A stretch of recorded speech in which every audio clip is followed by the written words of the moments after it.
We now proceed for the next session of the day. I would like to invite the next chairpersons, Dr. Shirish Sathe.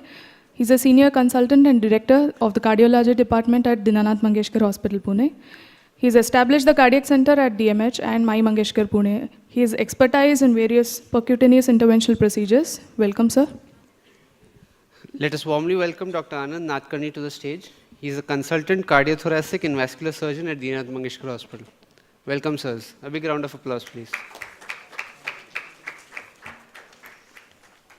Welcome, everyone. It's a pleasure to invite Dr. Priya Nair. She's a senior specialist and director of intensive care at St. Vincent's Hospital in Sydney. She's a board member and deputy chair of the fellowship examination with College of Intensive Care Medicine in Australia. And her area of interest is cardiothoracic intensive care, extracorporeal life support, and mechanical circulatory support, critical care echocardiography. Welcome, Dr. Priya. Thank you so much. It's such a pleasure and privilege to be up here back in my old hometown and have had such good experiences meeting many of my previous colleagues and friends who I've not seen for years now, so it's been very special. Thank you very much to the organizers for inviting me and their warm hospitality. We've had a fantastic time, so thank you very much. My topic is now is on cardiogenic shock, drugs and devices.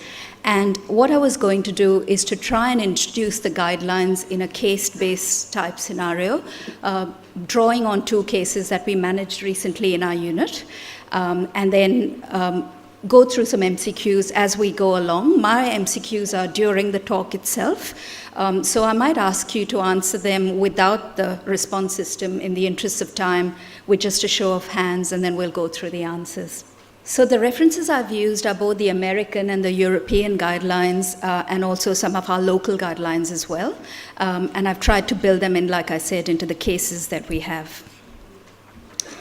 So kicking off with the first case, this is a young man who presented to our emergency department with crushing chest pain. You can see his vital signs there and an ECG showing an acute anterior MI ST elevation with reciprocal changes. And I start with my question to you, seeing those vital signs in the ECG. Is this patient in cardiogenic shock? Just a warm-up one to make sure you're awake. Anyone for yes, no, I need more information? Not relevant, I don't really care. No one? That's good. I went for I need more information. And the reason for that is if we're looking at the definition of cardiogenic shock, in a pragmatic sense, it's ineffective cardiac output that's caused by a primary cardiac disorder, which results in both clinical and biochemical manifestations. We only have the clinical so far. We don't know about the biochemical manifestations of inadequate tissue perfusion. You can see the different trials and the inclusion criteria that they've used, and the older trials use PA catheter data, which is obviously not used that much anymore, and more recent guidelines suggest a systolic blood pressure criterion of less than 90, despite adequate volume resuscitation, with clinical and laboratory features of hypoperfusion, as you can see there with the European heart failure guidelines.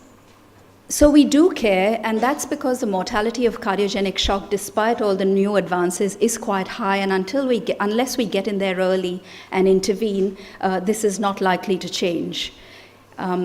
With cardiogenic shock, 80% of cases relate to the acute coronary syndrome, and there's a smattering of the remaining causes that you can see there, the common ones being decompensation of chronic heart failure, post-cardiotomy following cardiothoracic surgery, myocarditis.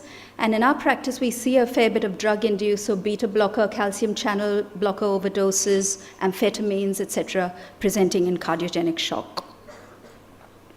Back to our patient, he goes for a primary PCI and some stenting, as you can see over there. So how does that relate to the guidelines? Obviously, our chair, Dr. Sathe, is an expert in this area, but this comes from the shock study, where the recommendation is for an early invasive strategy for all suitable patients with cardiogenic shock from acute coronary syndrome, Even if they have an uncertain neurological status, we struggle sometimes getting our cardiologists to accept such patients, or those, even if they've received prior fibrinolysis, regardless of the time delay. This is a controversial area, but they also suggest for this group of patients, there's no real difference in outcomes between the drug-eluting and the bare metal stents. And as long as a patient is revascularized, whether it's PCI or CABG, either is fine. Then talking about whether the patient should have multi-vessel stenting or just addressing the culprit lesion. Recently, the results of the 1-year follow-up for the culprit shock study are out, and they suggest in patients with myocardial infarction and cardiogenic shock, they had a composite endpoint of death or renal replacement therapy. If only the culprit lesion was addressed, the 30-day mortality was lower. And at 1 year, the follow-up showed that there was no difference. So I guess you could do either or, but culprit lesion only is perfectly fine strategy for these patients. Back to our case again. So this man goes into recurrent VT on the Cath lab table, and it's associated with hemodynamic instability. We managed to cardiovert him to sinus rhythm. My question to you, what would you do next? Anyone for A? You have to put up your hand for one of them. That's compulsory. B? C? D? And E? Okay, I think there's a few people who didn't put their hands up for any of those. There's not a straightforward answer to this. My choice in this situation, based on our clinical practice, would be to insert an intra-aortic balloon pump, and I'll tell you why in a minute. So just recapping what a balloon pump actually does. A balloon pump is inserted peripherally, all of you know this, through the femoral artery. The top end sits just below the subclavian artery takeoff on the left side, and the bottom ends above the bifurcation of the renal arteries, and it inflates in diastole, deflates in systole, and in diastole improves coronary blood flow, in systole decreases the afterload to the heart and promotes forward blood flow. So it's a mechanical device that is theoretically at least useful in patients with ischemia-related cardiogenic shock. However, as you would all know, in 2012, the IABP shock study came out, which didn't show that the evidence was that strong for this strategy. And the recommendation was that a balloon pump can be considered, particularly with complications like acute mitral regurg or a VSD from the infarct. Or in patients with profound shock when other devices are not available, can't be used, etc. We would still use this in our practice purely because it's easily done on the Cath lab table itself, and it certainly does improve perfusion, improve organ function, etc. Moving on to monitoring these patients. So in the guidelines, they talk about the use of the PA catheter, and we all know that's falling out of use with more non-invasive strategies for monitoring now available. But certainly there is a group of patients, I think, who benefit from a PA catheter, and those would be ones where there is a diagnostic or management uncertainty, and the patient has moderate to severe shock, and they're unresponsive to the first-line therapies that you give them. Obviously, you can't use it in isolation, but it helps your armamentarium and your decision-making process if you have that available, and we do use it on occasion. What about the MAP targets that you aim for in these patients? Obviously, it's a double-edged sword. If you're aiming, flogging them with inotropes to increase the mean arterial pressure, you might improve tissue perfusion, but at the same time, you have the deleterious effects of increased myocardial oxygen demand, more ischemia and arrhythmias associated with these drugs. And so that balance has to be individualized for your patient. And that takes into consideration assessing the adequacy of end organ and tissue perfusion to prevent this slide into multi-organ failure. And these are some of the parameters that you can use depending on what's available to you, like lactate, central venous oxygen saturation, liver, kidney function, etc. So the things that we do when we're looking at these patients is to assess their peripheral circulation and address their volume status. And based on that, patients roughly fall into 4 categories. A classic cardiogenic shock that we're all used to, the textbook version, is a low cardiac index, high SVR, so shut down, cold, clammy, with high filling pressures. But it took me a while to realize that there's quite a large number of patients with cardiogenic shock who are warm, and this is because of the release of all the inflammatory mediators that occur from organ hypoperfusion, resulting in a vasodilated state. So the patient paradoxically feels warm, even though they have a low cardiac output, and so they have a low systemic vascular resistance, even if they have high filling pressures.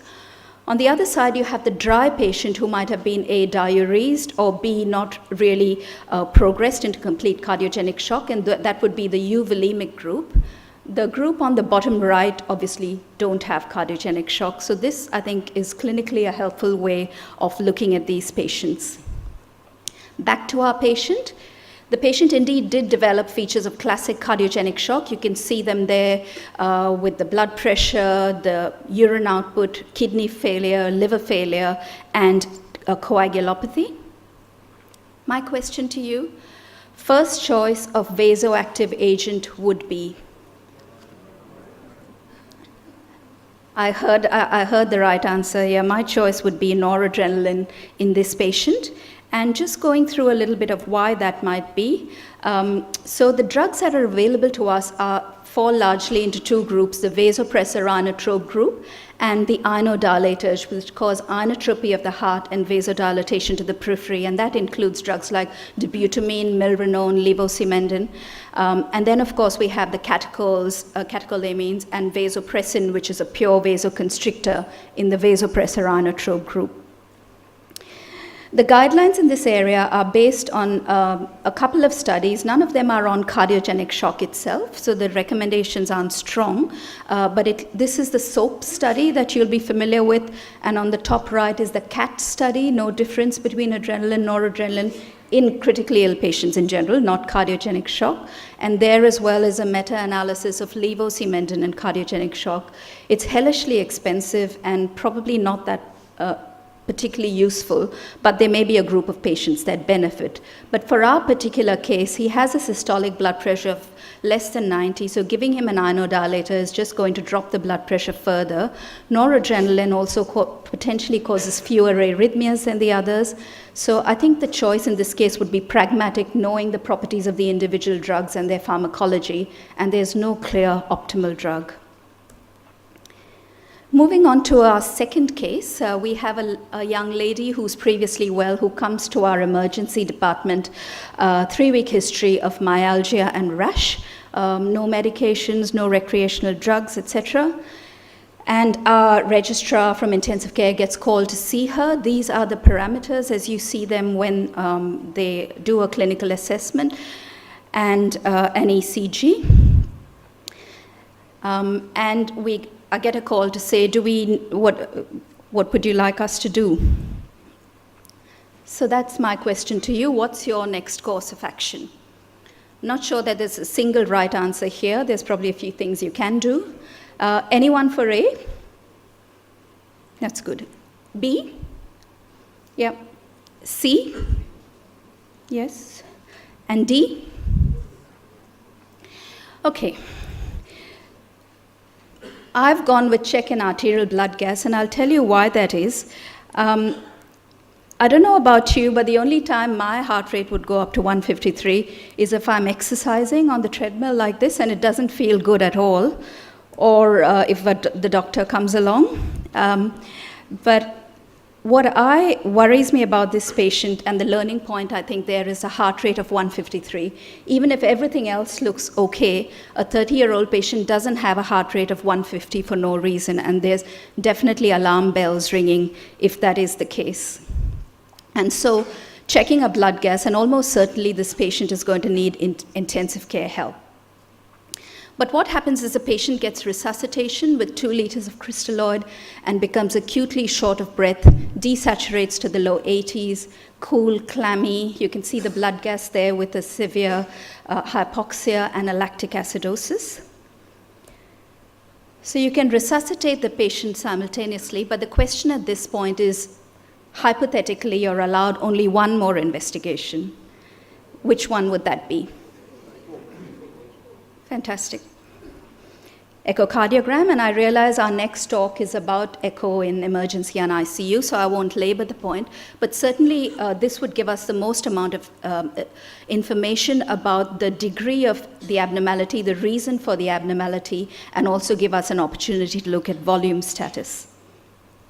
So this is the echo. I don't know if it projects very well, but the lady doesn't have a dilated ventricle. Ejection fraction is 10 to 15%, normal right ventricular size and systolic function, which suggests she hasn't had a pulmonary embolus, but has an acute cause for an impaired LV function. And there's no regional abnormalities. The question that comes to my mind then is, do you ventilate or do you not ventilate these patients? And certainly for patient comfort, you might choose to ventilate the patient, and there are other benefits physiologically in terms of preload, afterload, etc. Decreases the preload, decreases the afterload, but the downside, of course, is the patient is definitely going to crash when you ventilate them because they're only surviving with their sympathetic drive. And the moment you sedate them and put them on positive pressure and they lose that preload, they're not going to survive. So we would generally not ventilate these patients and try to go with mechanical support before we ventilate them. And VA ECMO for cardiogenic shock, as you can see there is the central option, which usually happens post-cardiotomy, but what we see more in intensive care is the peripheral option, either through the femoral circulation or an upper body configuration where you cannulate the jugular vein and the subclavian artery surgically for return. So you're draining blood from the venous circulation, oxygenating and pumping it under pressure back to the arterial circulation. Lots of downsides for ECMO in cardiogenic shock, particularly because of the increased afterload that happens from retrograde perfusion from lower body ECMO, which means that the heart that's trying to recover has to work against an increased afterload. It can also cause left ventricular, left atrial dilatation and pulmonary edema for the same reason, the retrograde flow. And if you have bad lungs at the same time, you'll preferentially get better oxygenated blood going to the lower body and worse oxygenated blood going to the brain, the so-called Harlequin syndrome of ECMO. So via ECMO, although it will improve organ function and give you a blood pressure and all of those things and buy you time, is not really a treatment for cardiogenic shock, but it is a support mechanism. This lady ends up having SLE, as you can see there from the results. Wasn't known about before, but a myocardial biopsy and the tests show that.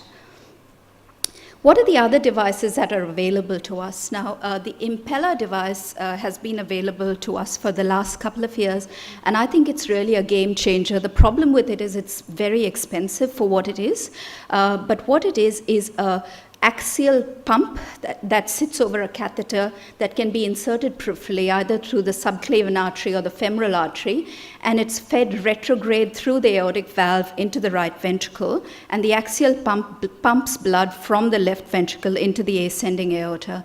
So it's physiological direction of blood flow. It's a small catheter. Patient can be awake. It can be left in for a couple of weeks, certainly. So I think there are a lot of benefits to this support system.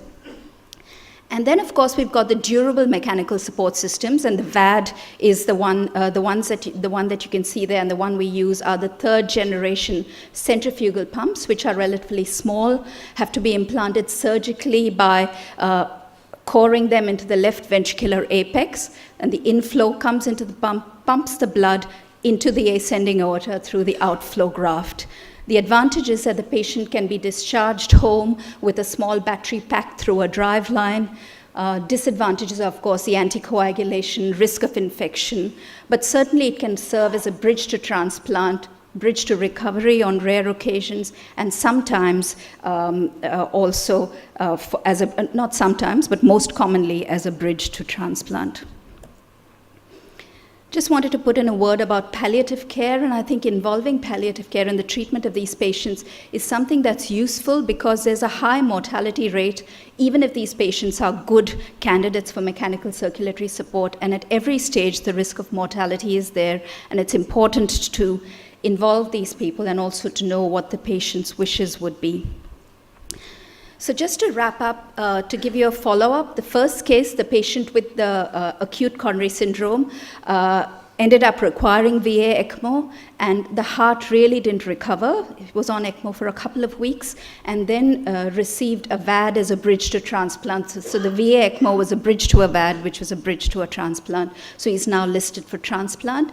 The second case got VA ECMO upper body, and was put on steroids, immunosuppression. Heart took a while to recover, so ended up on the Impella machine for 3 weeks, and now has made a full recovery at the last ejection fraction of 60%. So with that, I thank you very much for your attention. Thank you, Dr. Priya, for a very informative talk on a subset which is very difficult to manage. For a cardiologist, actually, managing cardiogenic shock is really a nightmare. And basically because the mortality is still very high, and we do talk about intervention which has showed improvements, but beyond that, whatever temporary LVAD type of all these devices that we use it, there is no real evidence to tell that it has made a difference. No, actually, Shock 2 trial exactly came as a right. shock to us, that Yeah. what we were doing for Yeah. years together. And even here we do, as you said, at our center also we use IBP. The only difference between what we have started doing after Shock 2, if you look at Shock 2, yes, it did not make any difference, but there almost 85% of the patients had IBP insertion after the procedure. And that could be the reason why it did not make any difference. Yeah. As soon as the angiogram is done, the first thing that we do is put an IBP and then proceed with angioplasty. That makes a lot of sense, yeah. Regarding the culprit shock study, we have changed our practices after culprit shock, and we are doing only culprit lesions during cardiogenic shock. It has come like a pendulum now. For a shock patient, we do only culprit lesion, and for a chronic stable angina, we do all the lesions. So it has really changed That's now. interesting. Yeah. Out of these three devices that are there, which one do you prefer and why? So, like I said, ECMO we use in the acute situation because we can do it in an emergency situation, cannulating at the bedside. As I was saying, physiologically it's not the best device, but you can buy time, prevent the patient from going into multi-organ failure. And I guess it's a bridge to decision in a way, like you can decide which way they're going. Obviously, it's a hugely invasive thing, so you have to think before you even go down that pathway. The Impella, the main barrier to us is the cost. If it was cheaper, I think that would be first line a lot more. It's a fantastic device, and they recommend it for a couple of weeks, but you can leave it in a much longer. The LVADs, again, cost is a big factor, and obviously they need surgery, they have a prolonged hospital admission, etc. But it's the only durable device we have available. So if you want to discharge a patient from hospital, LVAD is the only way to do that, either as destination therapy or bridge to transplant. So I guess it's a phase of the disease. The more acute would be VA ECMO plus or minus Impella, and the long term would be VAD. So if a cost is a problem for you, you can imagine how much cost is a problem here. It's Just to tell you, IBP will cost around 60,000-70,000 here, rupees. If you're talking about ECMO, the initiation is 2.5 lakhs, and then if you keep it for a few days, it goes to about 8 to 10 lakhs, the total cost goes to. Impella itself is at least 12 lakhs. The device itself is at least 12 lakhs. So those are the costs involved in all these three devices. Have you used VAD, Impella I don't know. here? VAD cost 80 lakhs. So Have you used Impella here no, in your practice? No, I haven't used. I think for the sake of time, we are not taking any questions. But thank you very much, Priya, again. Thank you.